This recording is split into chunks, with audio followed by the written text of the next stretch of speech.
How you doing? I'm all right. This transformation. Excellent. Of course. How?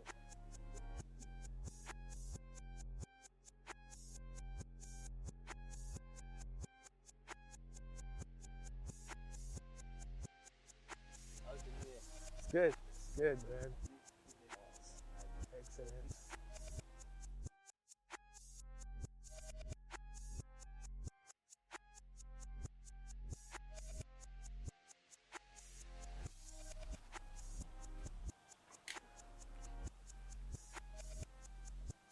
Dude.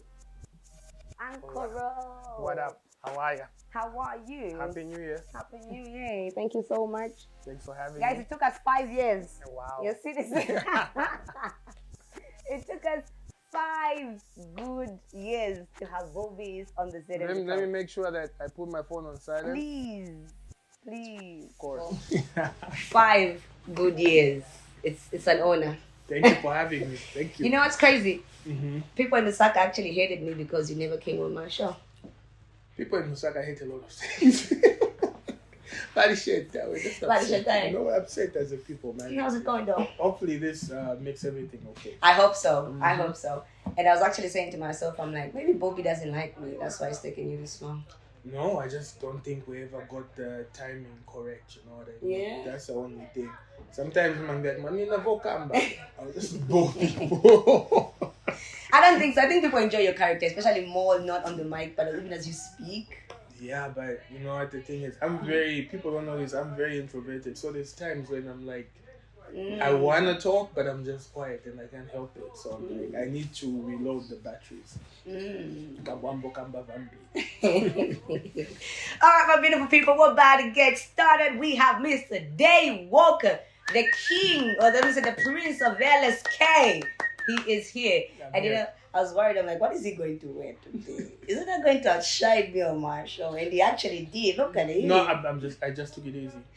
This is easy. This is a present I got yesterday. I was like, oh, I've got an interview. I'll wear this. I wanted to wear something new for you, Edna. Oh. I love that.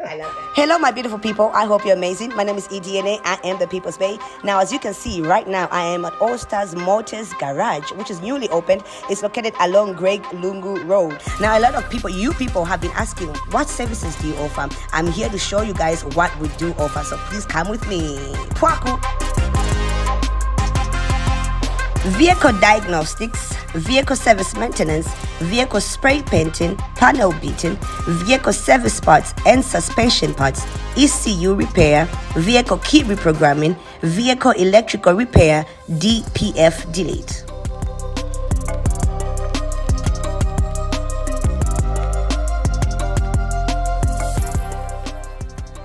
More reason why you need to visit us. Remember, we are located along Greg Lungu Road. I cannot wait to see you. Bring your cars. Remember, All Stars in Zambia, you say.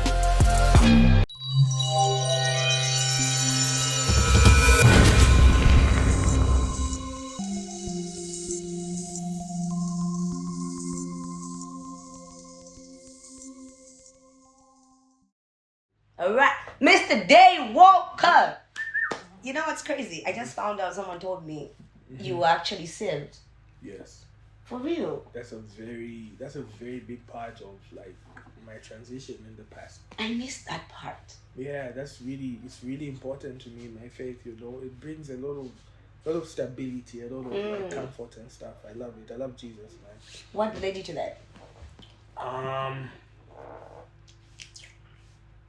It was always I always wondered what it would take to make me like really happy, you know. Was it more money? Was it more hit songs? Was it acceptance from people that I thought didn't accept me as much? I always felt like there was something just lacking there, you know. And shout out to my pastor, Pastor Jay. He was really just he was really patient with me. He told me, come to church, I'd go to church, but I would listen and I wouldn't really listen. It had to take like just something within myself to kind of say, oh, this is what I need, you know. So I've been super happy ever since, I won't lie. I like that. So now, should we expect more gospel music? That is why on the last album, the first record and the last record are like gospel records. You know? Like it starts and it ends that way. That was the crazy part is I got saved like towards the end of me recording the album. So there were certain songs on there I was like, should I still put this out, you know? But in a way I was like, well, I'm telling the truth. Well, you know what's crazy? I love that you brought this up because I always tell people this. Like, Bobby is the first artist that cursed on the song and said, I don't care if you're going to play it, play. This is how I feel, and I'm going to express myself how I feel. Yeah. So now I'm happy yourself. But also, do you think it's going to take away any part of your creativity? I don't think so.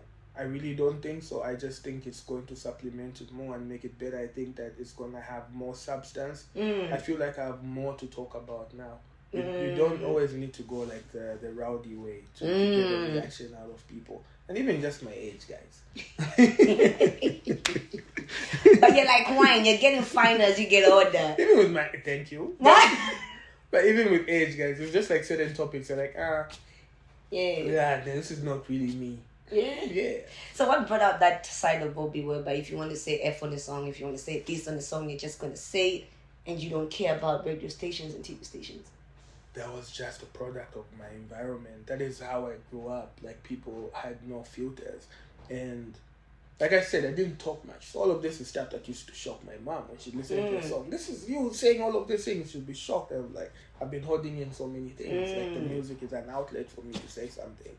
I remember we had a mini argument with Slap over for a long time because he wanted me to clean up the hook and say maybe I've been the man for a long time. I was like, no. Been the ish for a long time. I'm gonna leave it like this and people are gonna play it. He was like, no, right? You want? I was like, they're going to play it. Aish, we need more people with such confidence and guts. Because I was just saying something, I'm like, if an artist wants to say F on the song, that's how they feel. Let them say it.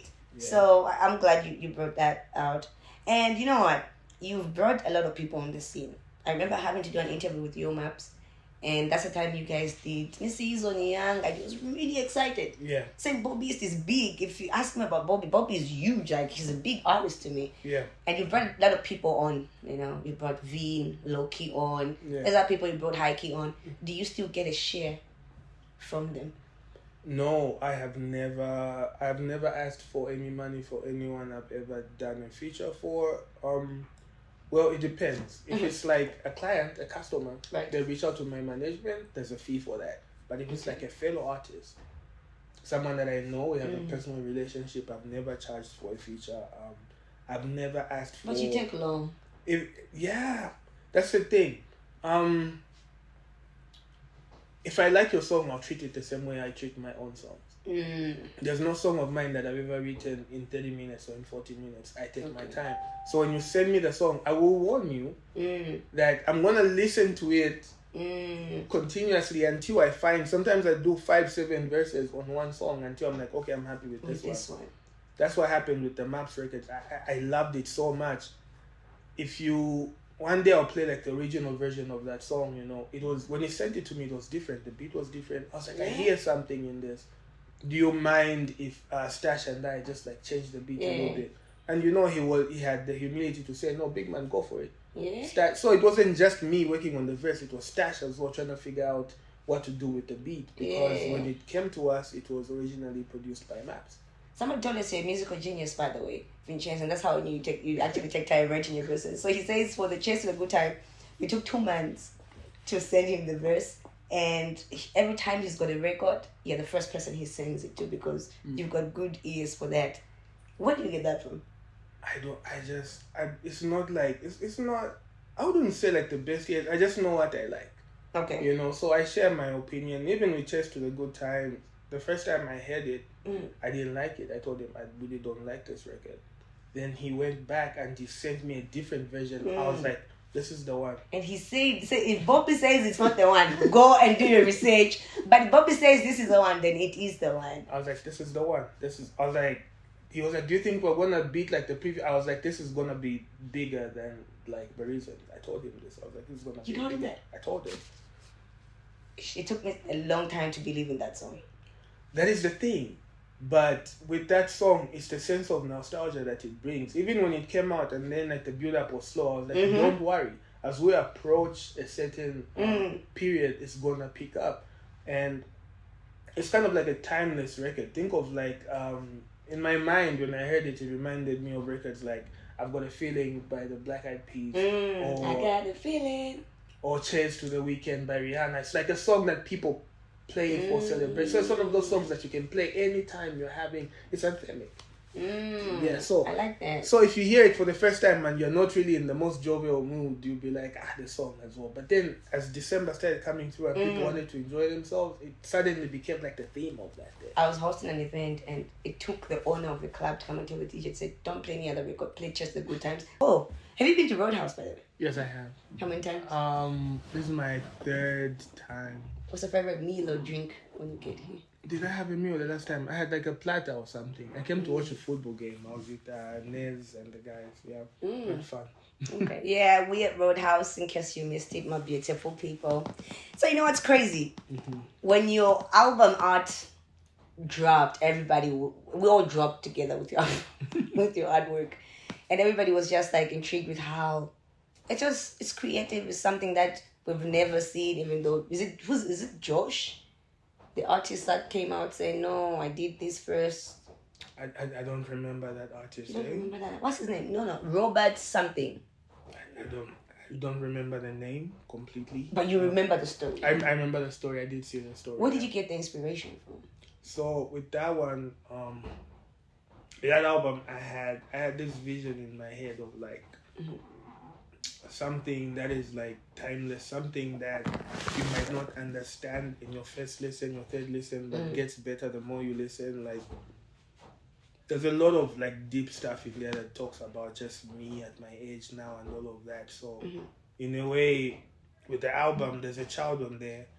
The child is me looking at myself in this grown era, but the child is also like my son, his future generations coming back and listening to this music.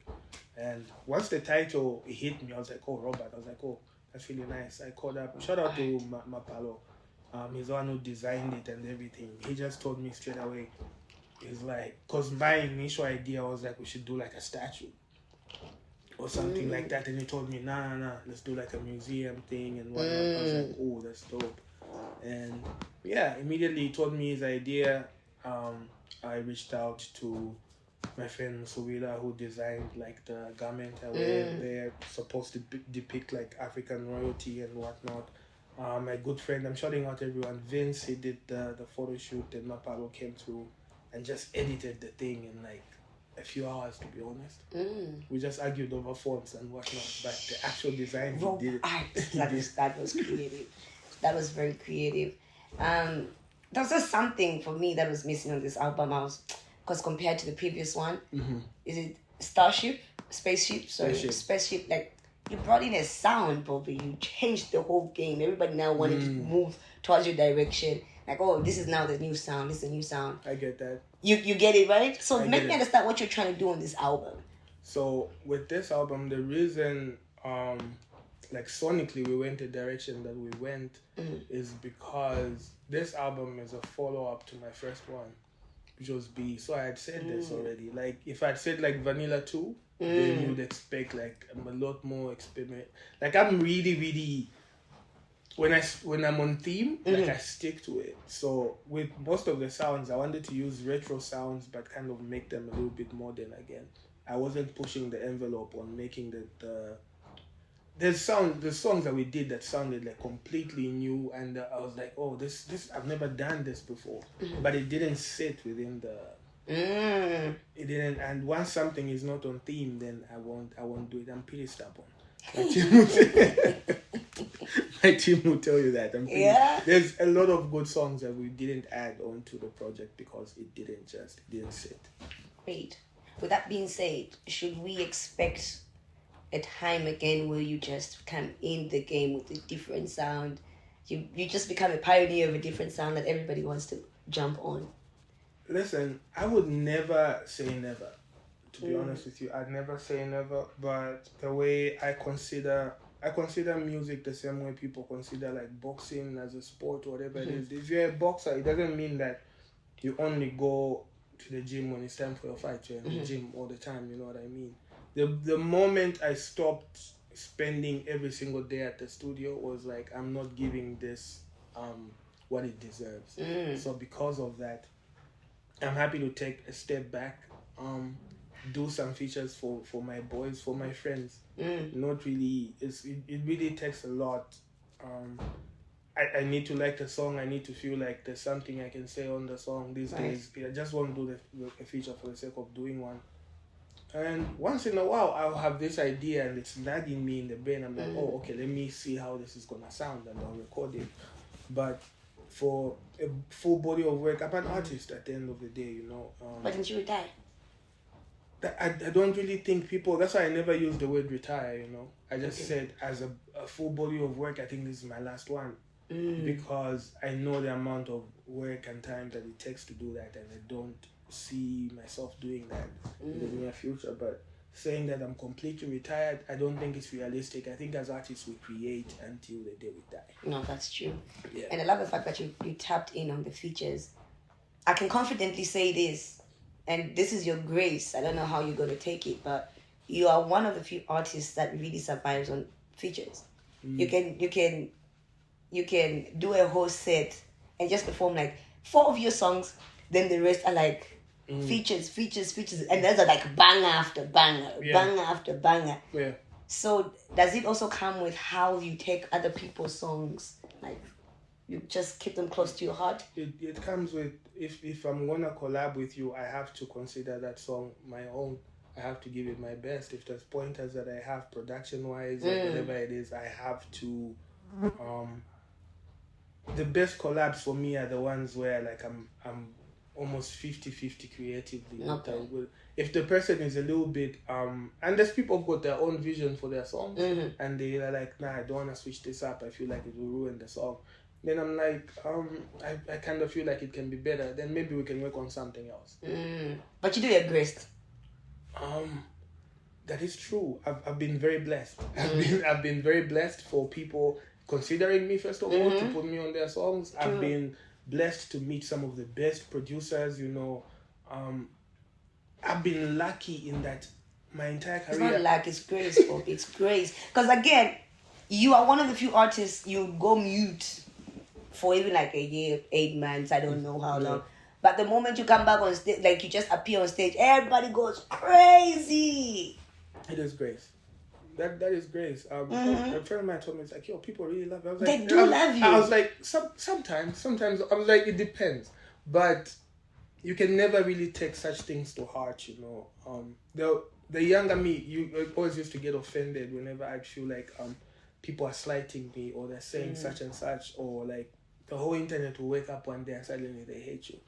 Then one day you wake up and then there's an article like, oh, let's show him flowers, and everyone's like, oh, we love you. So I stopped taking that to heart. Both the hate and the love is something that can come at any time. The only thing you need to be happy with is who you are as a person. You're blessed again, because even after your scandal, Bobby, I honestly feel people, your fans doubled up. They didn't care about that. No, they might. I've got like, there's a group of people who there's nothing you can tell them. Nothing. When it comes, there's nothing. Hey, there's nothing. They'll tell you right now, Mulete Jeko, that's Empire. There's a group of people who are just, and I'm blessed to have those people. I'm glad that they're in my life, you know. It doesn't matter what it is, they'll support. I'll try this little business here, I'll get some orders, I'll try this. Like, there's just, and it's one thing to have like fans and all they do is talk online, but then when you have fans who back up how much they love you with their hard-earned money, that's something, you know. That's true. Yeah. And I remember before I actually got into the entertainment industry, I was a fan. I didn't know I was going to find myself on any stage. There's this R&G event, and I think you were, if not the first artist I saw doing this, bringing out your fellow artists on stage. Yeah. There was a one that went crazy. Market 2 came on stage. Yeah. Slap D came on stage. Remember that performance? I'm gonna brag a little bit. Since then, R&G does a set like that every year. They call it when I first announced it, Bobby and Friends. People laughed. They're like, "What is that?" It's like Amigo and Friends, whatever it is. But they didn't know like the vision that I had. I had this idea of saying, "Oh, this is the first time Oktoberfest is being headlined by a Zambian artist. It just can't be my moment alone. I need to celebrate Zambian music. So I went into my bag and called every single person that was crazy that I have ever loved, you know. And I didn't just call them like asking for a favor. Whatever I was being paid, I was like, it doesn't matter what I remain with, I'm gonna share, because this is our moment, all of us, you know. So I was so blessed to bring on so many people that with Makitu, I've always said how big of a fan of Makitu I've been. So it was an honor to have him there. Slap was there, obviously. Nez was there. Who else was there? Israel was there. That was crazy. When Israel came out, people were like, okay, now you're doing too much. And I remember you're just there. You're wearing, I think it was a suit or something. Yeah. You're just there. I'm like, come on, Bobby. Come on. No, that was crazy. No, it was that was so entertaining. It was so dope. And the thing with doing the type of work that I do is that I get to interact with people. It was hot, now it's raining. Sucker.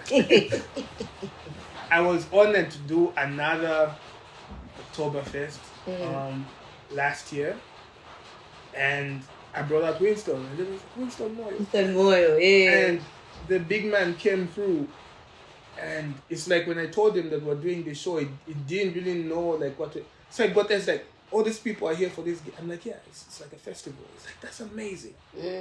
He was only supposed to do like one snippet. He went on, started singing. I was like, take your time. Take your time. I'm such a big fan of like everything I listen to. Like I'm a student. Everyone I listen to. Like this thing that people keep saying online of no, give people their flowers. I really try my best when I meet all of these guys to take 5 minutes and say thank you. I love this song. Thank you so much. Okay, before I ask the next question, I just want to give you flowers, and I don't really have flowers right now. You know, there's certain times maybe I could have said certain things here and there. They couldn't have maybe wrapped you off correctly. I'm sorry. I'm sorry. King Dandy's passing made me realize a lot of things, especially when other people coming up. First of all, are you one of the Dandaheads? Yes. Yeah, I am a proud member of the Dandahead Society. Us as we call ourselves Dandarians. You know, we raise havoc the whole day. Just any accident you hear about in Lusaka, it's us. Smoking and drinking. Yeah, so we're talking about the statement that was issued. Imwazima artists do not drink and drive, you Dandaheads. How did that sit with you? I was very offended. Very offended with the timing in which that statement was made. You know, I have met in fact, that is an older gentleman. African tradition, respect your elders, you know what I mean? But respect is supposed to be reciprocated. Right. That statement didn't sit well with me. People keep talking about the timing. The timing, yes. At that time, Danny was still fighting for his life. Then you issue a statement like Muzafa, right? Big man. And then there's just, so you're going to say, no, if you're going to talk about drinking, we can go into how drinking is a Zambian problem. You know, there are drunkard teachers, there are drunkard policemen. Someone opened the cell for... In prerogative of mercy, he practiced it. Exactly, so. You know, you just can't... How are artists then the scapegoats of this thing where you say, oh no, artists, the only thing they do is drink? If we're going to run stats and say, okay, the many festive season, how many accidents happen? How many of those involved artists? You get what I mean? Drinking and driving is a Zambian problem. You cannot make that an artist problem at a time when our friend is fighting for his life. It is very insensitive. And people tried to explain this point to him, and he stood on his word. And I started thinking now, I was like, this is not a man who is, he's not daft. We can say what we want about him, but he's not dumb. I believe he's a very intelligent man. So for him to hear all of these people giving you these arguments and you still stand on what you stand, it makes me think now, what is the ulterior motive? Right. what is the motive of all of this?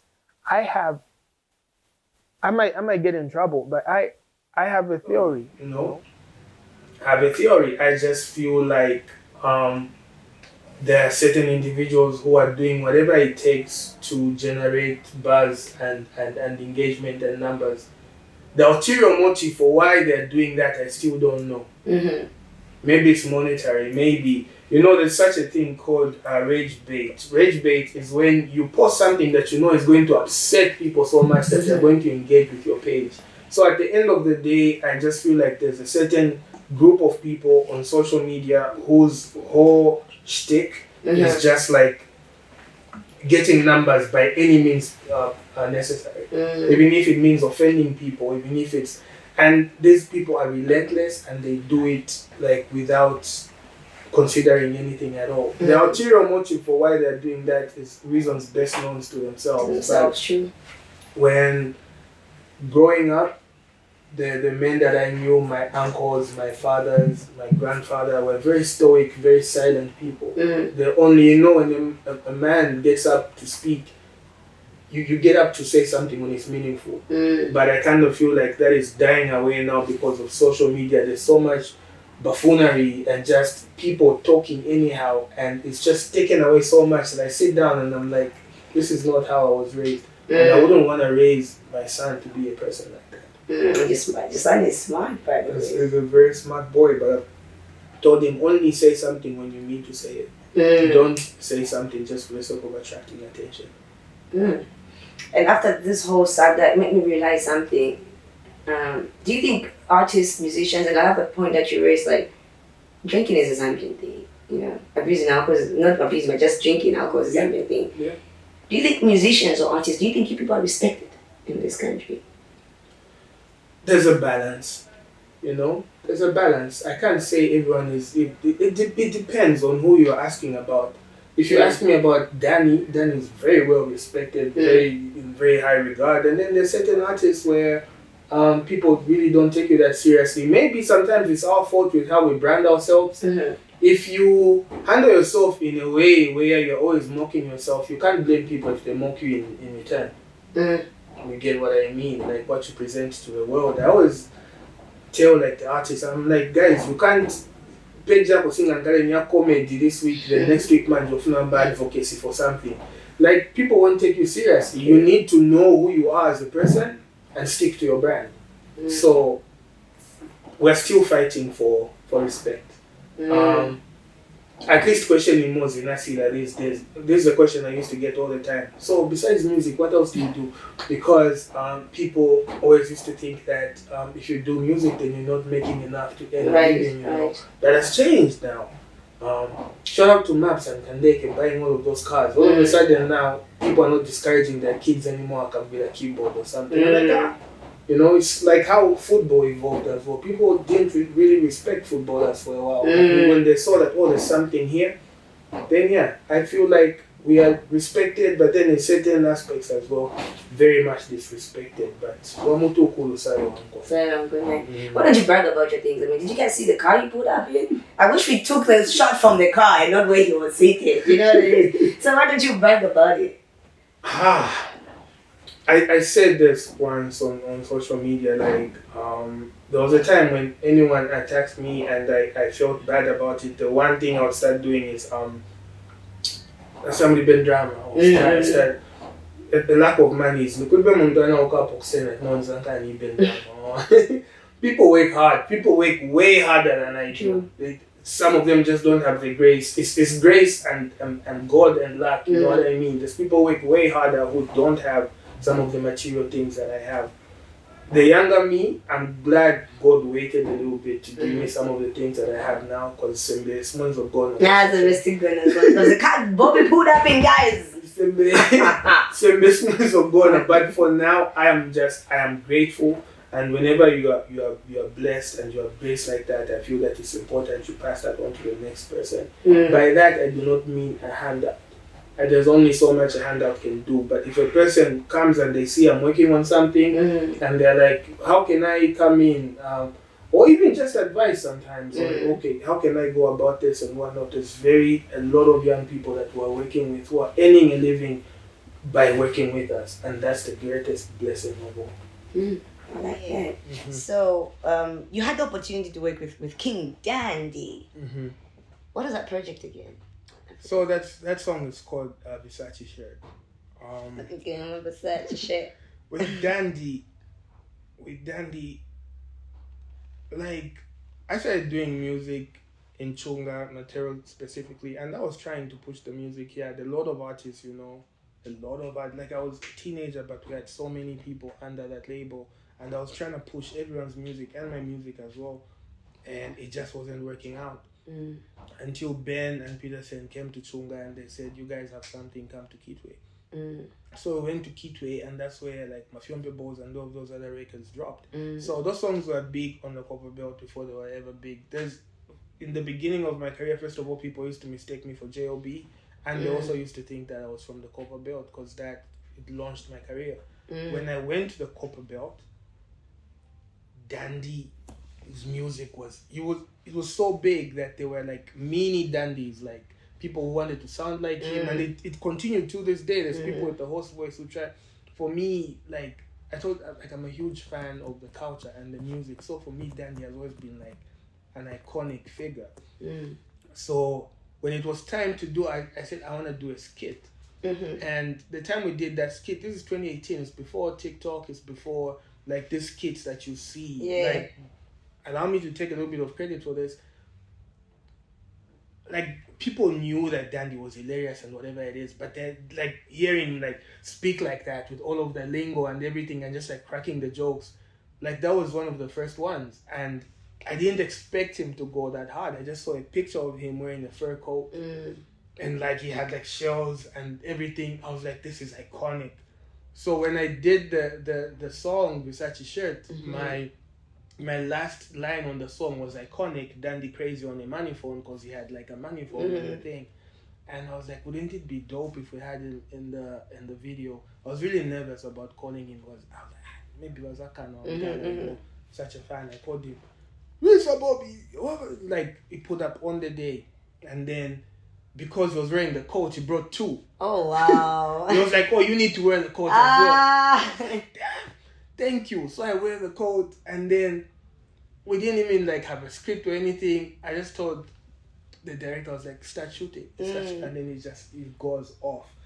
It took everything in me to keep a straight face because I was dying of laughter on the inside. And the running joke is always like, does Bobby understand the thing that he's saying? I spent 2 years on the Copperbelt. I understood what he was saying. But the way that he was putting it together, the words, the slang, it's poetry, man. You said you spent 2 years in the Copperbelt? Yeah. Like staying in the Copperbelt? Of course. What year was it?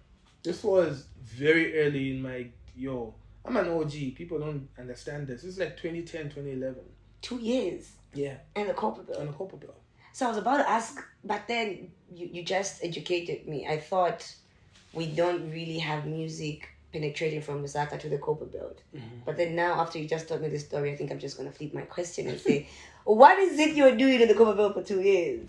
So, Ben just liked our beats, because before... When you say Ben, who's this Ben? Ben Blazer. Okay. This, my mentor was the guy who discovered us. We just went there to assist on, like... Jay was, like, the main producer, like, genius and whatever. I'll just be helping out with cables, recording a few people here and there. Then in the night, me and Jay would record like our own songs and hide them in a folder. So you're the studio guy? Yeah, and hide them in a folder somewhere. And this one day, Ben came across those songs and he was like, all 30 of these songs are rubbish, but this one... Which song was that now? Mafyompe Balls. This Mafyompe Balls. This one's a hit. And he finished the beat. He added like 808s to it and whatnot. And... yeah, we started just pushing the song with like CDs and whatnot, and it blew up in the Copperbelt. We came here, tried as well, and that was pretty much the start of my music career. You're an OG. You're an OG. Mafyompe Balls. What? I didn't know this story. Yeah, so that's my genesis, even like the songs, like, because it wasn't just me, it was me, J.O.B., Francia, and Flexville. All of us were from Chunga, and we went to live on the Copperbelt. Flexville and Francia came back a little bit earlier, and Jay and I stayed back like a little bit longer. So all of this, like the Copperbelt artists, I know them from back in the day. The first time I ever met Sheffy, I was still living on the Copperbelt. The first time I met Mac2, I was shooting a video for Slap. Then the second time I met him was at Blazer Studios. He was doing like a verse for Flexville. So like, there's like a lot of backstory. Yeah, because this is, I don't think a lot of people knew this. Yeah? What mannerism did you pick up from the Copperbelt in the 2 years that you stayed there? Slang, lingo. If you listen to a song like Mafyompe Boss, Bile Boss, well, this is stuff I was hearing like the guys on the street like saying, And you have to be there to be able to do that. Once I came back to Lusaka, I Lusakanized myself again, and that kind of that, but it's just like, it's the poetry. It's kind of like Nigerians. Like there's a certain way they're saying something, but it means something completely else. That is like, that's swag to me. Like if I could borrow one element, it would be that, and just like the raw confidence. Right. Do you think we push music the same? From Copperbelt, Lusaka, seeing to me that film people blew up first from the Copperbelt and trickled down to Lusaka. Do we hustle the same way in terms of music, pushing that music? I feel like everyone has got elements that they're good at. I feel like everyone has got elements that they're good at. I feel like on the, and this is me generalizing, I'm not saying this about everyone on the Copperbelt, like there's a sound and there's a movement, and they push that like really well, aggressively, you know. It's very easy for them to get the rest of the country like to buy into the culture and loving the culture. In Lusaka, I kind of feel like people are a bit more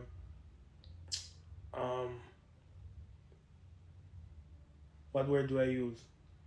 Business savvy. Okay. Yeah. I'm not saying this about everyone. I just feel like, oh, I've got this big song. How do I make the most money out of it? Who am I going to call? Which marketing company am I going to call to put me on this promotion, on this billboard and whatever and stuff like that? I kind of feel like that's a little bit of the difference. But the major Copperbelt artists who are here, I feel like they have managed to do that quite well. I just feel like it's some of the younger guys that are coming in that still don't know like the corporate side of the business. Okay, so I was going to ask you this because I want your advice on this. Let me write that down before I forget. Someone told me the reason why we actually fail to rather push music or penetrate the Copperbelt as much as they penetrate here is because there's so many camps in Lusaka. So if I don't mess with your camp, I won't work with you. You release your music, I'll pretend I haven't heard it and move on with my life. You know, there's a little bit of I feel like that's a bit exaggerated in my books, in my opinion. You know, imagine if you've got so many. It's like how Nigeria is. They've got so many artists. They've got such a unique sound, like something they relate to. It would be really difficult for another African artist to like penetrate Nigeria. You get what I mean? With the Copperbelt, there's so many songs, there's so many artists, and they just have their own sound. So when you're moving around, that is the only thing you hear. But in terms of saying, oh, there's no penetration, I highly disagree. The reason I highly disagree is the province I perform in the most, more than Lusaka, is the Copperbelt. New Year's Eve, I was in Move. Before that, I was in Dollar. Like, most of my shows are on the Copperbelt, so how exactly are the people coming out for the shows if they don't know the music? Yeah, I know, G.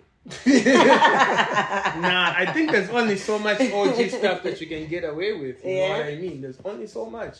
You need to be relevant now. So the fact that we draw crowds and we do good shows on the Copperbelt, the music is being heard. I just feel like the Copperbelt movement, the sound, is just, it's at its peak. Like, it's what's happening, it's what's popping. So it's not only popping over there, it's popping over here as well. Okay, makes sense. Yeah. And I don't, one of my, they beef says something, I want to get something from Bobby. I want him to advise on something, right? You see how, since you talked about the corporates, you see how Chandana K have managed to penetrate into the corporate space. Yeah. 4 or 5 have that potential. The music is great. But what is it that they're lacking for them to just penetrate that side of the corporate? I really don't want to pick apart like any artist. Like I have no idea their inner workings. We're speculating. We could be saying all of this. They could be seated on a middle. That's true. Right now, and we don't know. They'll be announcing in January. In June. In January. With 405, I love 405. I love the whole sound. Like every time someone brings out a sound and it's new, it sounds like it's a dope thing for me. I honestly feel like some things you learn with experience and you learn with time, and also it's important to have the right people around you. You brought up Chanana K there with Robbie. Robbie is a clever guy, like a really really clever guy. So I'm not saying this about 405 in particular. I really don't know I'm not in their business. As far as I know, they could be doing extremely well. When this together? No, I'm just saying this. Yeah. I'm dead about age. I never ever. For me, I just feel like, and this goes for Lusaka artists as well. Guys, is try to get the right people around you. If you know that you don't have the networking skills, you know that you don't have the ability to walk into these offices and whatnot, get someone to do that for you. And then they'll also explain how to handle like your brand and whatever it is, and just guidelines of things. Sometimes I see things online, I'm like, this person doesn't realize that what they're doing is costing them money. Because every time someone is considering you, they go through your whole page. And there's certain things that I know that they would never touch. And sometimes it's small things. There's certain companies where if you're ever seen with a cigarette, it's done. True. So it's things that you might not even think about. That's why you need someone to handle your brand and just to tell you, hey, yes, don't do that. Being an OG, having tested the waters both LSK and Lusaka, who would you consider your big three of Zambian music industry? Oh my God, you're gonna get me shot. You are great. Who's of all time? Of all time, yeah. Of all time, big three. This is my personal. Yeah. Big three. My personal one. On there, I have Chameleon. Okay. Because his run of albums for me just like hits. I genuinely believe if someone was going to do a verses and go hit for hit, I don't know who would. Like Maps is on his way there. Like Maps is on his way there to compete with like a Chameleon on terms of just hit for hit. And this is in no particular order. Yeah. This one is a personal preference of mine. I just feel like it's the best songwriter of all time. Israel. Okay.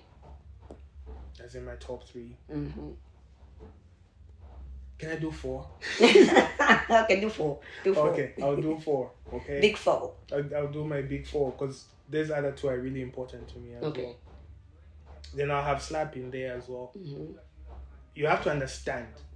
Growing up in Matero, listening to Slap and the whole XYZ movement was everything to me. Before I ever got signed on the Copperbelt, I tried to get signed by XYZ and it didn't work out. It only worked out like years later. That's how much like the movement and just like, cause there's rappers that I heard before, but all of a sudden it was commercial to me. And for me, he was the first one to make commercial rap. So, my beautiful people, so we just had to update you about we've changed venues. Would you care to explain why?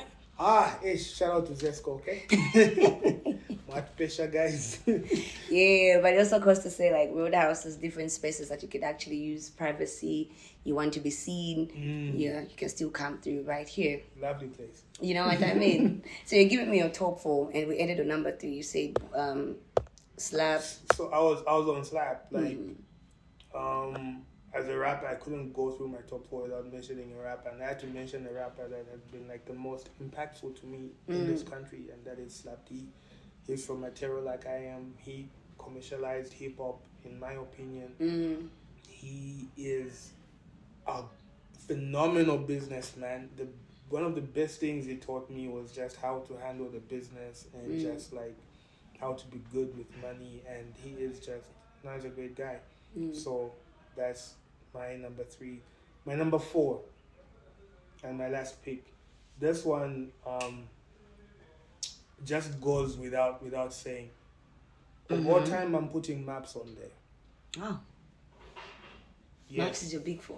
Maps is in my big 4. He's the newest artist I've mentioned in here, but I don't want to wait 5-10 years for me to say like how great the run has been. Crazy since 2018 up until now. Every year, banger after banger after banger after banger, and just like,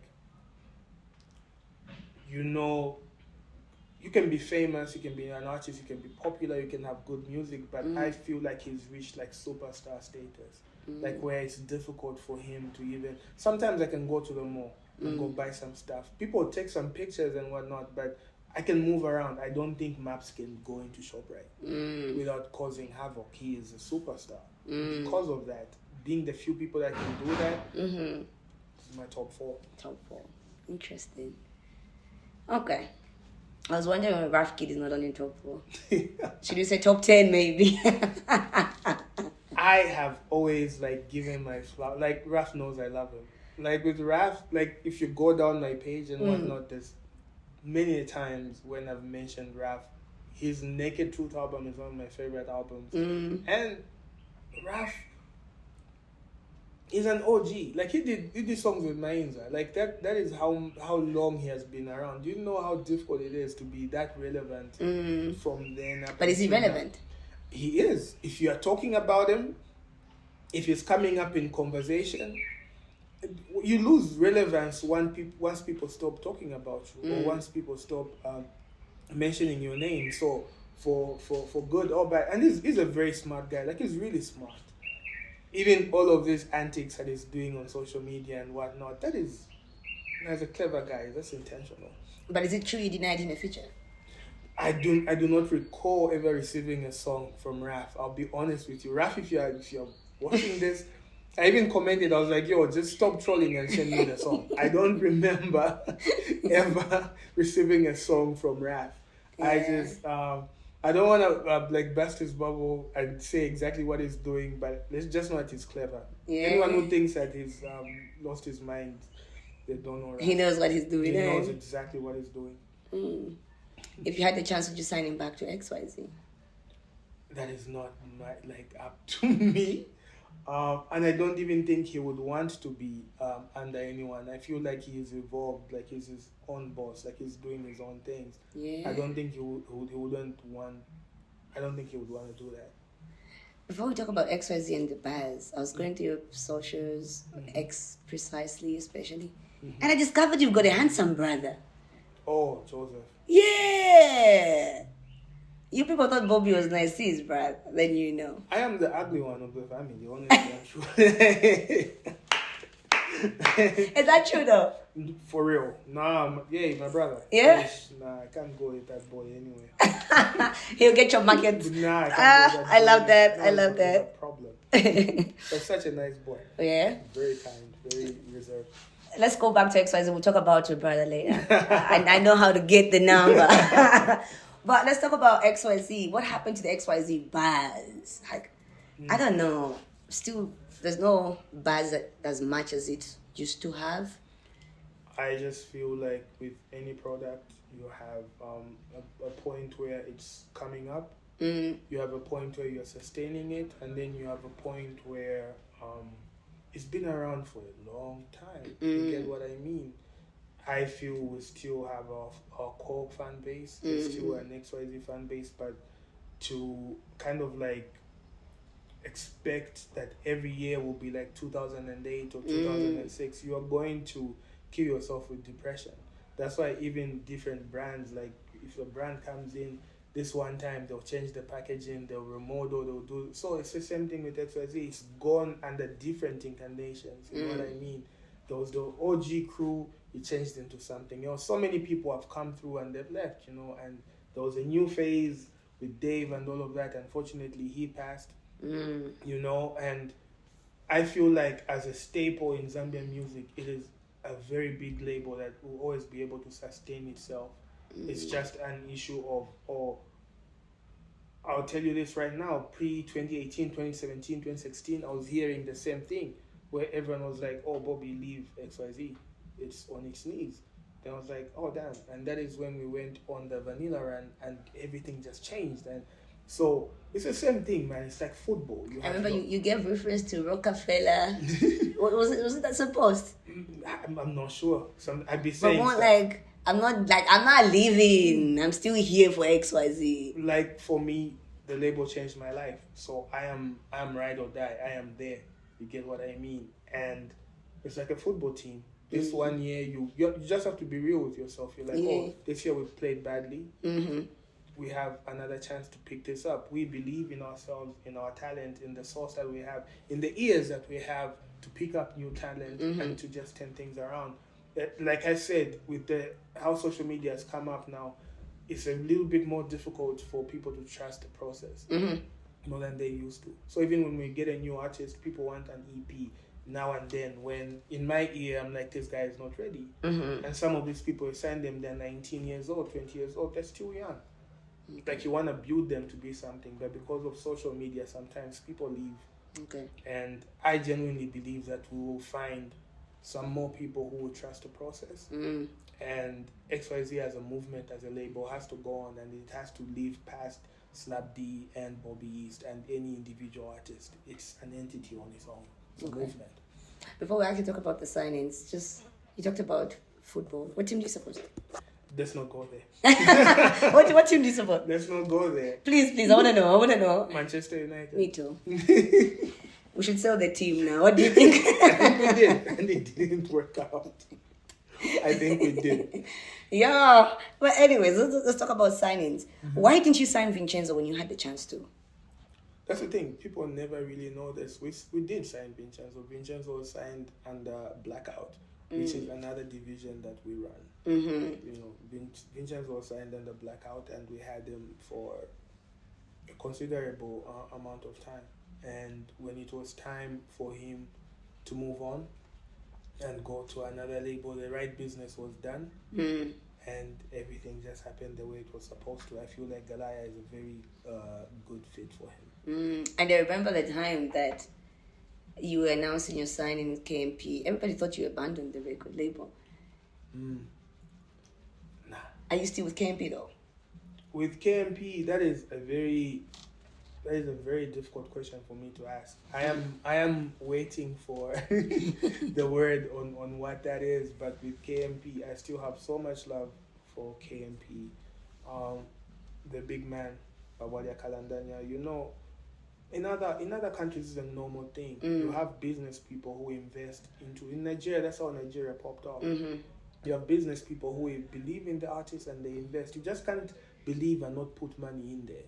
You get what I mean? I hear you. We needed that investment, and he came through at a time during COVID where everyone wasn't performing, and he just has a genuine love for artists, and that is a man I respect till the day I die. He's a wonderful man. If he needs me, he can call me today. I like that. If there's one person I like under your record label is Zen. Please take care of that boy. This is what I mean when I talk about like trusting the process. Like even with Zayn, he's a teenager. I think he'll be 20 this year. So it's that thing where as an artist he's still growing, he's still finding his voice. I am hoping and praying that he has the patience to see his full potential. Do you have these conversations with them, patience, or maybe strictly business? I do. That is part of this. Like you're a coach. Sometimes you're a father figure. Sometimes you talk about music. Sometimes you talk about personal stuff. Sometimes they bring you their relationship problems and you still sit down and you're like, okay, now that you're getting some fame, this is how you navigate. People are going to come at you like this. And I really try my best to be a mentor, not only like on the music front, but also on like a personal level. Okay. Terry. She's doing great. Terry is so talented. Yeah. Terry I'm excited about Terry. I'm really, really excited about Terry. If you know, we plan and God laughs because he's got his own things of how, but if things go the way I hope that they do, like the way we foresee the future coming in, all of these guys that you're bringing up will be household names. True. And it will be their job now to carry on that XYZ name and allow, once they have that, it creates a platform for other kids to come in and do that as well. That's the most important part. It's not people who started it hogging on and saying, oh, in Indians and Yamula, you get what I mean? You need to be able to pass on the baton. It's important. Do you think being affiliated to XYZ or any other powerful record label in the country, it comes with an advantage? Well, now I need you to respond to that one first. Does it come with an advantage? Yeah. Without a doubt. It does, yeah? It does. Here's what happens, okay? You are riding off the shoulders of someone who made people believe. You know? People believed in this young man called Minam Sonda, and he has a platform that is given to you. You are studying at an advantage that other people do not have. Where when your song drops, you are guaranteed a certain amount of people are going to listen. Sometimes that's the most difficult thing. There's a lot of brilliant songs out there that we haven't heard because the person trying to push the song doesn't have a platform to push. It's become easier now, though, with TikTok and Reels and whatever, we discover people off the internet. But an affiliation really helps. It does. It does. And I remember, speaking about affiliation, everybody went crazy when Cherry won Best Female Artist. Then what you guys did after that, that's when I respected the whole record label. And I remember calling Emmanuel, I'm like, do you realize Cherry is the only female with a project this year? That was 2023. She was the only artist with like a full body of work. Yeah. Female artist per se, with a whole body of work. That was an EP. It was an EP. That, I respected that move after that. So, did you foresee that one? With these guys, I'll tell you, they're doing something that I stopped doing a long time ago, and that is actually being in the studio. Okay. They're in the studio most of the time. And I told them, you can't run a music career just on TikTok or in the club. You have to spend the majority of your time. And with Terry, it's a thing where she has to juggle her university and music, but she finds a way. So just because people haven't heard the music doesn't mean that there's a lot of songs, a lot of them. But this is why you've come to people who've done this longer than you to guide you and to show. We won't always be correct. We just make our decision based on experience. Okay. Do you think things have changed from how you used to do things the time that you had Versace shirt to what's happening now? Or maybe let me take it back to, girl, when you smile, you give the world to me. Are we still doing the same thing as we used to do back in the day? No. Things always evolve. And that's the thing. You either evolve and move with the times, or you get left behind. I say this to the guys, I'm like, you guys are lucky in that you are kind of like, you are young in this kind of like new digital TikTok, Reels, whatever it is, all of that other stuff. I used to pass out CDs. So this thing of where I put a phone in front of my face, for me it's like really weird because I'm looking at myself like miming my own song. I'm like, oh, this is weird. Because even music videos, like you have to like get me in the mood to shoot that. So I'm like, you guys are growing up with this. It's the norm with you. You can use this to push. What's a disadvantage for me is like an advantage for you. There's so many things that have changed, but the other thing that has come out of this is that the music is just so it's very flash in the pan. Like you abuse the sound so much, the brain can only take so much of it, and then it's like the song never existed. Okay. The whole year, you're listening to this one sound, this one song and whatnot, and the next year you even forget, you're like, oh, such a song even exists. I don't think we had that problem because some of my songs, like the one you mentioned next to you, it didn't blow up on TikTok. It took a while to like grow on people. Because of that, it's still a song I perform to this day. And a memory just flashed my mind right now. At Livingston, Day of Thunder. Yeah. First day, Dave was performing on stage. And I remember you had another gig, so you opted to perform in the afternoon? So you could leave. We didn't opt to perform in the afternoon. Mm-hmm. I'll tell you exactly what happened. What happened? The first ever day of Thunder, they never used to hire artists based off like bars or whatever it is. Mm-hmm. It was a ZMA affiliated event. So if you win a ZMA, you're performing. Okay. Everyone who won a ZMA performed. So there was like a long list of people who were performing. And when they gave me the list, I was the first one. I was like, damn. Yeah. So I thought maybe you chose to perform because you were rushing somewhere. I was like, damn. And I remember it's the first conversation I ever had with Guy. I'm like, Guy, how am I the first one? Yeah. It's just like, no, this is the list that the team came up with. Like, everyone else, every person you could think of performed after me. And that was the first one. I remember it was still during the day. It was during I remember vividly. Only a few of my friends who came early, watched that performance. But I was like, I'm going to give the best performance still. There were just like people who were selling and maybe 20 people. And me. And you. And I gave my performance. Yeah. And they're like, okay, you're done. I got in my car and I started coming back home and I did another show. But I told Guy, I was like, the next time you see me, I'm going to headline. Nice. I told him this.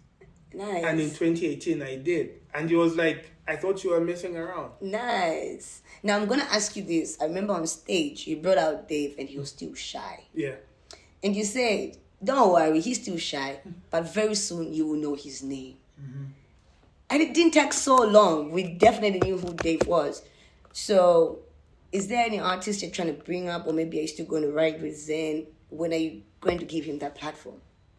For me, it's a personal thing. I've always said this. I don't know if anyone believes me. I have the label does make its money, but me as Bobby's, I've never been on a salary. I've never taken, and it's probably bad business, but I've never taken a cut from any artist.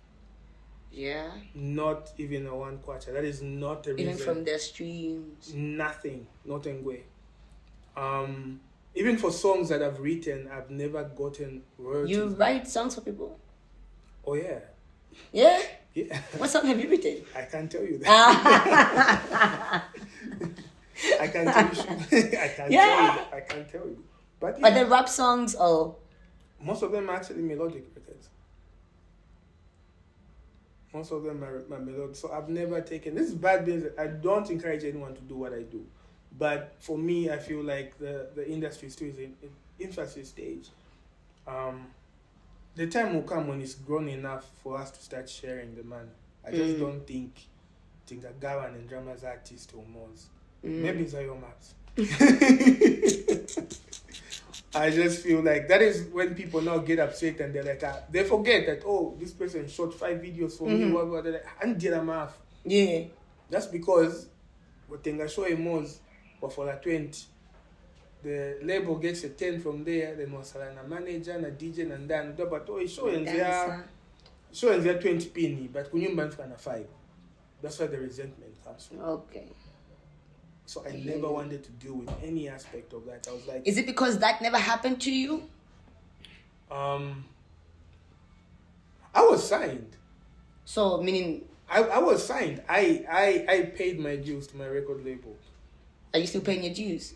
No, I'm a boss. I paid my dues to my record label. When I was signed and the label was entitled a cut, they always got their cut. But for me, that's just something I've never. It's not like a business model I've been interested in. I've got other ways in which I've been thinking I can make my money. So if I've never taken any money off you and I'm running a business and I call you today and I say, come on, model for me. If not, I call my t-shirt here 5. I was a woman. You owe me a favor. I hear you. Do you miss working with H-Mac? I do. H-Mac is my brother. I love H. It's not a business type of relationship. That was a personal one. He knows personal things about me. He's been to my home. He's met my mom, my father. That's yeah. We saw pictures of him and he shared pictures of Slap and Kobe. Tell us, CEO. I won't even lie. I am not. With those guys, I kind of feel like they'll work things out. They'll work things out. I just try not to. I try not to involve myself too much. Isn't that hard though? Sometimes you have to. You have to allow grown people to do grown people things and make grown people decisions. You know what I mean? So that is a dynamic that I keep out of. Whatever things I see on the internet, I see them at the same time as you guys. It's hard to believe. I heard you say that before, but that's really hard to believe. No, it's true. Yeah? Yeah. Okay. You're one of the first artists that advocated for Boomplay. In that, like, did you have an exclusive? Ever have an exclusive? I never advocated for Boomplay. I think people misunderstood me a whole lot. My statement was against all streaming platforms. All streaming platforms. Okay. All of them. The one thing that I just didn't like at the time was that Boomplay was being singled out. Boomplay was being singled out as the bad guy. But back then they were actually doing exclusive, so they were paying more than the other streaming platforms. Now they're worse. But I never advocated for them per se. I just said all streaming to me is, and I was basing this. You still feel like that? Yes, I was basing this off numbers because I was around in the CD era. My first album, my second album, I sold CDs. I know how much I made in a week of vanilla. I know this. I saw the number coming. It was in cash. It was substantial amounts of money. Maybe because streams are generational in that way. It doesn't make sense that people look at streaming numbers, okay? And when you go on Google and you say, oh, how much do you get for 1 million streams, like maybe on Spotify, it will give you a number. That number isn't necessarily what is paid to me here in Zambia. That is the thing. Even it discriminates badly. Yeah. I thought it was equal pay for even all the artists. Not until Killer explained it to me. No. It also depends on the subscription fee. And also where you are. Right. Which is here. Here, you guys, where you are, you get to enjoy our music for free. I say this all the time. You spend on bundles, that's about it. The music is free. It's very little money. But I do subscribe to Spotify. It's very little money. You subscribe, but most of your money actually doesn't come to me. It goes to like Drake or Kendrick Lamar. Yeah, they use a very complex... It's an equation that even they can't explain properly. Okay. Because I hear very different versions of it every time. So what they do is they create a pool. You subscribe, and then they create a pool of money. Then the one with the most listens gets like the biggest chunk, and then they distribute the rest to like everyone else. You get what I mean? So it would be nice. I would know this money specifically for me. If you subscribe to Spotify and you only listen to Bobby East, then that would mean that whatever you're paying only comes to me, but that's not how it works. You get what I mean? So for me, it's an issue that I've sold CDs before, and I know how much I used to make from that. And then I see the numbers that people make from streaming. And, as artists, we put up fronts and whatnot. Like, so when you see millions of views, you're like, oh, this is a lot of money. A person who's honest one day should come out and bring out like their spreadsheet and say, oh, this is how much I make of this many million streams. I'm talking about millions and millions of streams. Right.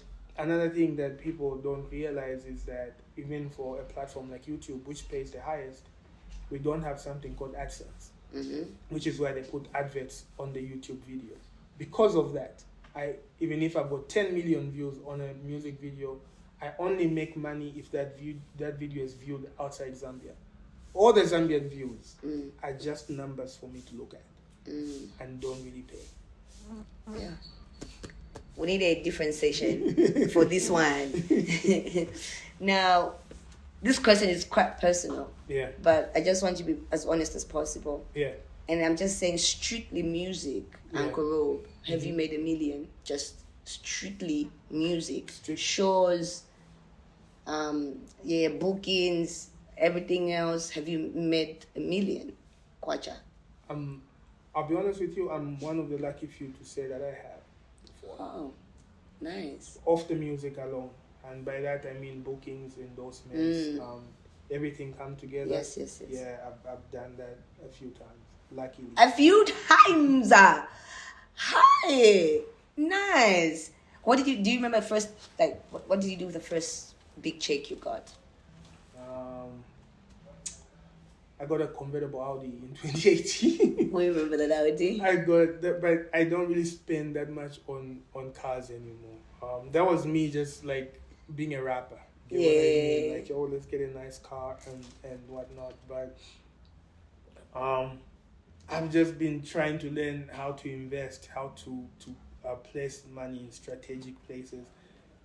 There's so many businesses that I do, and I'm not saying that I'm the good. There's some of them that fail miserably, and as much as I've made money, I've lost money, and that's the journey of every entrepreneur, you know.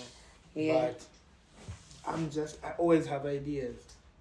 And I need some advice on that, being an entrepreneur. I started a car wash and I feel terribly. Do you think I should go back or I should try another business? So that's the thing. You need to evaluate and see, is there anything that you could have done differently? Was your location not the right one? How was your marketing? Who did you have running the business? That type of thing. If you think that you can improve on any of that, then you should go back. There's people who've just had one idea for the longest time and they stick to it until it works out. And then there's people who jump from idea to idea to idea. I feel like anything can work out as long as it's done properly. Yeah, anything can work out as long as it's done properly. As long as it's done properly. As long as you do the proper research, you put it in the right place, you have the right people running it for you, you have a way to monitor the money so that people are not stealing, you take care of your employees, almost any business can work out. Right now we have Feed by Rob. What else do we have?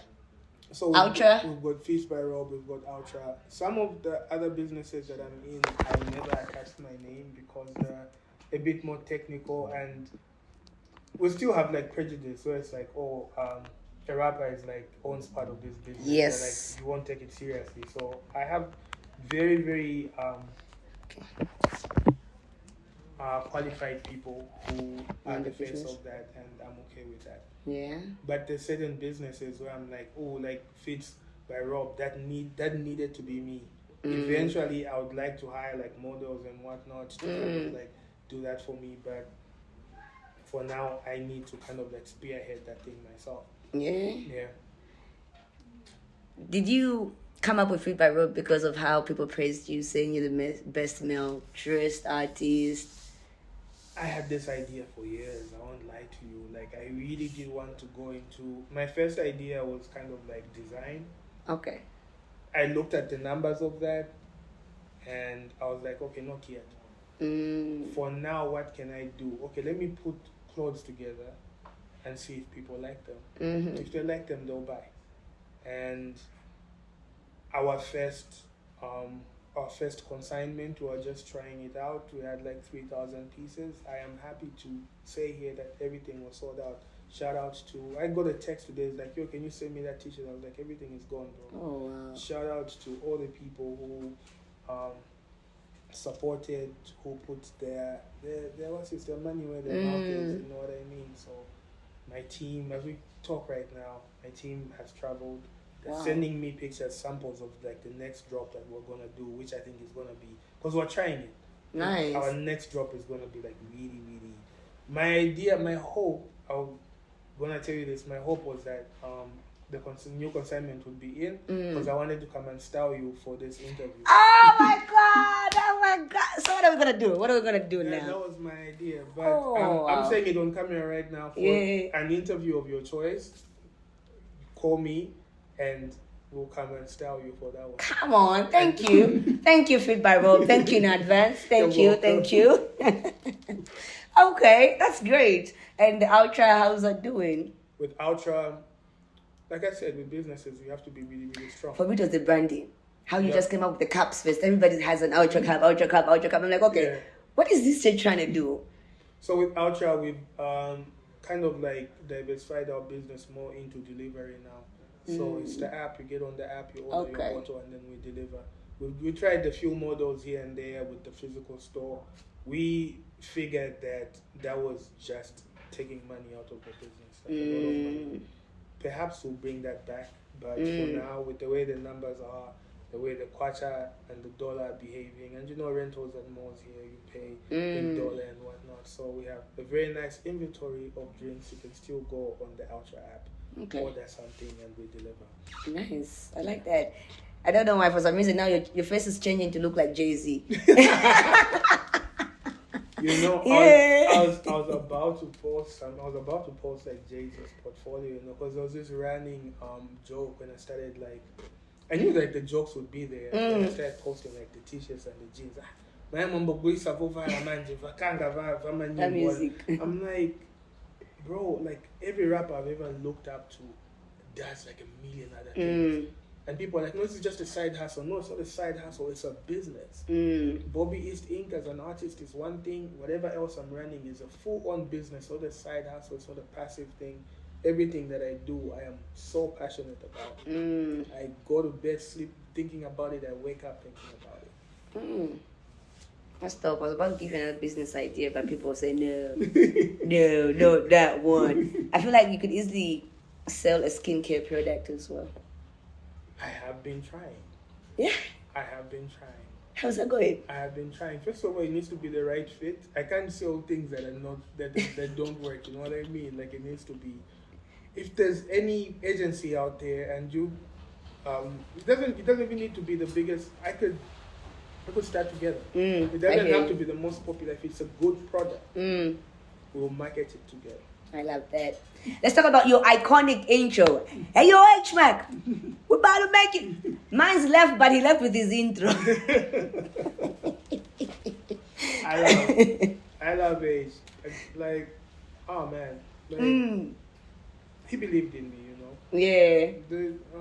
It's not always the easiest thing to be like a Bobby supporter, because sometimes we take blows, take here and there. We've got our share of critics here and there, non-believers, people who count us out.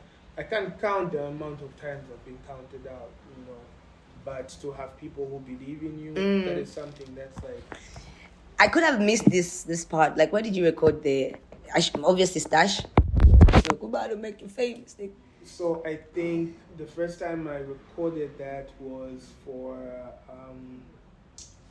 we recorded that in Ballastone. It was me and Stash and Dave.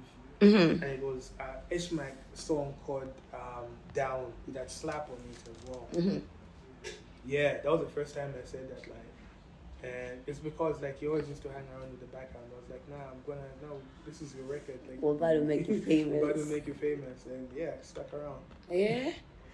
One thing you and Triple M have in common, you both went to Zca's. Did you know that? I did not know that. Yeah. I didn't know that. You both went to Zca's, apparently. I did not know that about Triple M. Yeah. I met Triple M in Chibolia some years back. What were you doing in Chibolia? I was doing a gig. Okay. I was doing a show, and there was like a group of artists, and they said, "Can you give us some advice?" And the one who was asking all the questions was Triple M. Yeah. Everyone was just quiet, like he asked me everything, and I was just talking.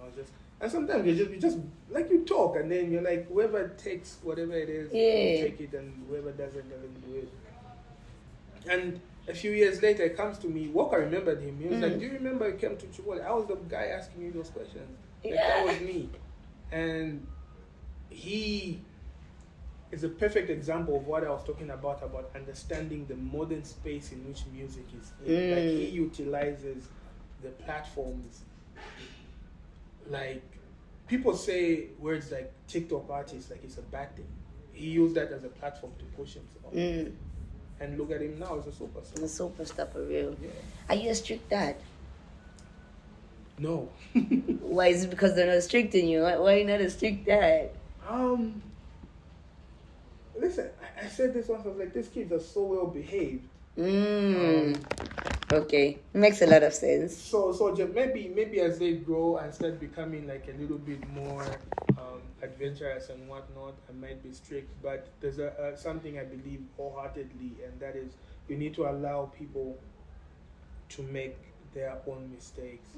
Like my parents, besides being like I I was a very good student. And a student, and my mom thought I could be something else. When the time came that I chose music as my path, she wasn't happy about it, but she let me go. If she was really strict, she would have said, hey, go to med school or do some other stuff. But she didn't believe that I could do it, but she let you do it. She gave me her blessings. That's what's important. That's what's important. Okay. So I need to be able to pass that along to my kids as well, to allow them to believe in their dreams, no matter how crazy they sound. Okay. You're one of the few artists that we've seen. You are growing, even your producer, which is Stash, is also like elevating with people at the same time. Yeah. How best can we help our producers in this generation? With our producers, this is something I told Stash, and I hope every producer was listening to this. There's been a whole conversation on split on royalties and whatnot. Yes. That's fine. Let's get into that. Let's do the papers. Let's split. But it's not as, I feel like producers, it's not as much money as you think it is. Let us share the small amount of money. It's fine. Let's take care of that part of the business. That's cool. For me, the biggest amount of advice I gave to Stash that I think he took to heart was be your own brand. I hear you. Be your own brand. Be present. Like, he is one of the few producers who gets endorsement deals. Yeah, I see him. He's going to, what's that festival? He's got I don't know if I'm allowed to say, he's got a Valentine's deal. Like, he's got a lot of stuff he does. On. Yeah, I saw that. That can only happen if you cement yourself as a brand. By that, I don't mean that, no, now I'm back. If you want to sing, sing. But if you don't want to sing, make sure that your personality, your socials, your brand is so on point that when people think about, every time they think about hiring a producer for a campaign, they think of you. Because there's only so much you can get off the streams, and there's only so much you can get for an artist paying you per song. You have to understand that your income will come in when he pays for the song and for the stream, but when the artist leaves, he's going to do 1 million shows, and that's going to pay him. And when you see him make so much money off the song you produced, you'll be like, oh, he's eating my money. But even if you split the royalties half and half, you won't make the same amount of money because he's doing the endorsements and he's doing the shows. So how do you create your own buzz, your own brand? Like I said, these days you guys have got tech, now you've got all of these things. You're always buying this equipment, buy like video rig, whatever, set it up when you're making your beats, post your process. Make people invested in your brand. Talk about how you made this drum. Or sometimes people don't know you made this beat. Go into the song. This is how I made the Yomap song. Go into all of that. Make yourself visible. Okay. Visibility, guys. Visibility. That's what Uncle Rob is trying to tell us here. And not visibility or controversy. Ah, we are not. No, man, all the time. She must have Do you like beef anymore? At my core, I need, first of all, I'm saved. I'm a parent, I'm a family man, I'm older. But I need people to understand and know one very important thing. I am, first of all, a rapper. I'm from Matero. I'm the day walker. If we need to take it there, we will. You will take it there. So let sleeping lions lie. I like that. And you're smart, Bobbies. Oh my. You are very, very smart. Shout out to my mom. Why, mom? They say that you get your brainstorm from your mom. Okay. That's what they say. It makes a lot of sense. But you're very smart, and I know you know. I appreciate that. I try. I don't claim to be. There's things that I think my biggest ability is understanding things that I can do and recognizing people who can do them. Okay. So if I know that you're better at this particular thing, I'd rather pay you to do it for me. Interesting. And should we expect a day walker one-man show, or ever thought of that? So I love performing with my band. It's my favorite thing to do. I have been curating this show in my mind for the longest time, like a one-man show with like choirs, and it's just going to cost a lot of money. That's the only reason I haven't done it yet, because the production, the stage, and everything else. I don't think I'll make my money back off ticket sales, because it would have to be ridiculous. But I want to do it for the artistic reason of doing it. I hear you. Yeah. I don't want to shy away from mental health and just look at you and just look at your glory and say, oh, it's poppies, and think everything is okay with you. Yeah. Have you ever been depressed? Have you ever spoken to someone at any point in your career? You know, I feel like almost all artists go through anxiety, depression. That's why even, sorry to go back to the big man, that's why even when you talk about artists and drinking and whatnot, they're just coping and help. Help people, like advise people. That was a time I'm a very light drinker these days. I don't smoke. But there was a time I used to drink a lot of alcohol. Like a lot of it. And that was just to cope, man. There's a lot of things that go on. There's a lot of pressure on you. There's a time in an artist's life where your happiness depends on the acceptance of people. On like, you're only as big as your last song.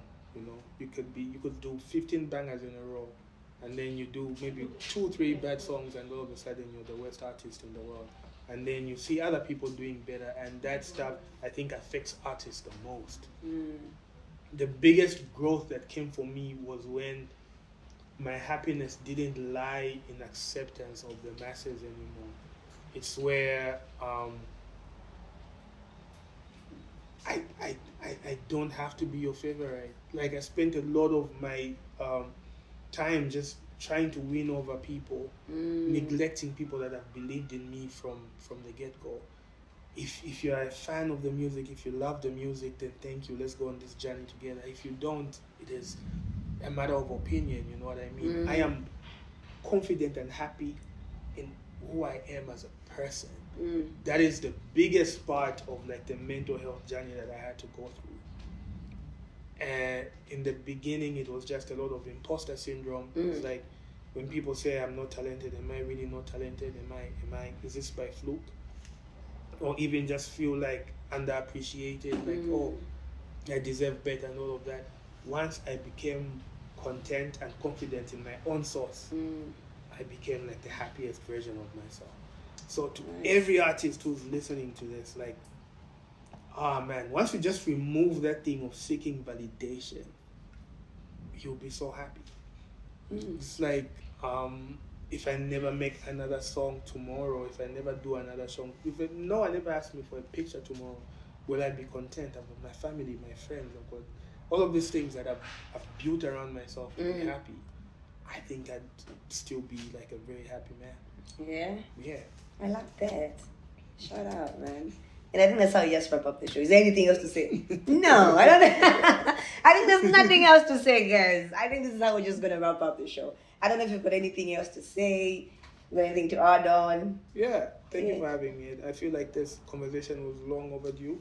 But sometimes you need that time to be able to cover like so many things. Yeah. But yeah, a bit controversial sometimes, but still, I'll give you your flowers for giving a platform for people to come on your show. Yeah. Sometimes even if they go viral for the wrong reasons, it helps. It helps with the streams. It helps with all of that other stuff. So shout out to you. Thank you. When we first met, I never knew this was the journey that you would embark on, but it's pretty dope. I hope you grow the platform even more. Thank you. And the most important thing I'll say is just groom someone else as well. I like that. You owe it to like the world and the universe to make an even bigger and better version of yourself.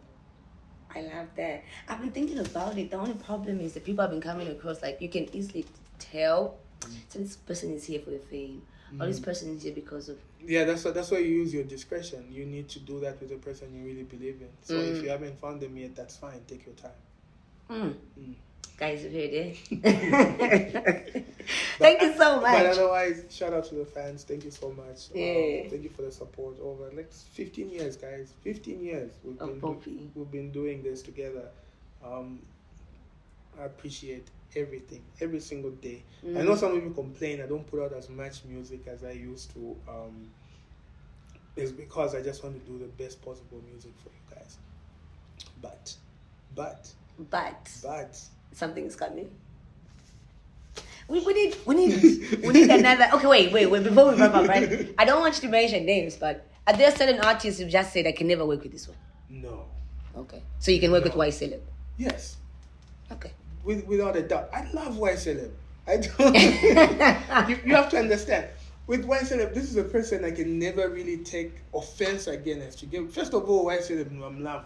So even besides like the cameras that you guys see when he's over there meeting his sisters, I'm there. We meet and we hug. I'm like, my brother, I am a big YCeleb fan. He is who he is, and he wears that on his sleeve. You get what I mean? I can do nothing but respect that. Okay, I like that. That's how we wrap up, guys. This is what I can say to a black child out there. It took me 4 years to wait for Bobby's to sit down with me. It took Rachel to first go and hunt him down. He failed.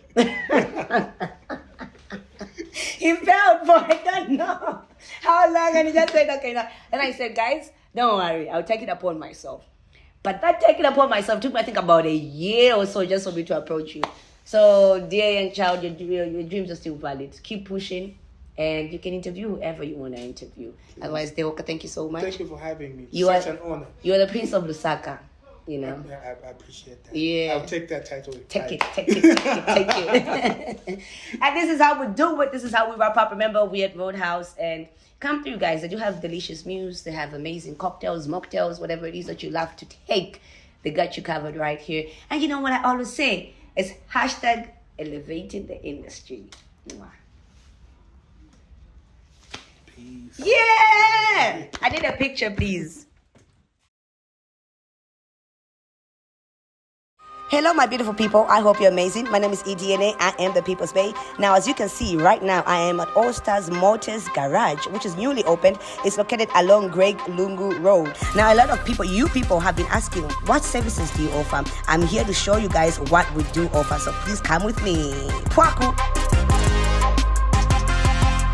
Vehicle diagnostics, vehicle service maintenance, vehicle spray painting, panel beating, vehicle service parts and suspension parts, ECU repair, vehicle key reprogramming, vehicle electrical repair, DPF delete.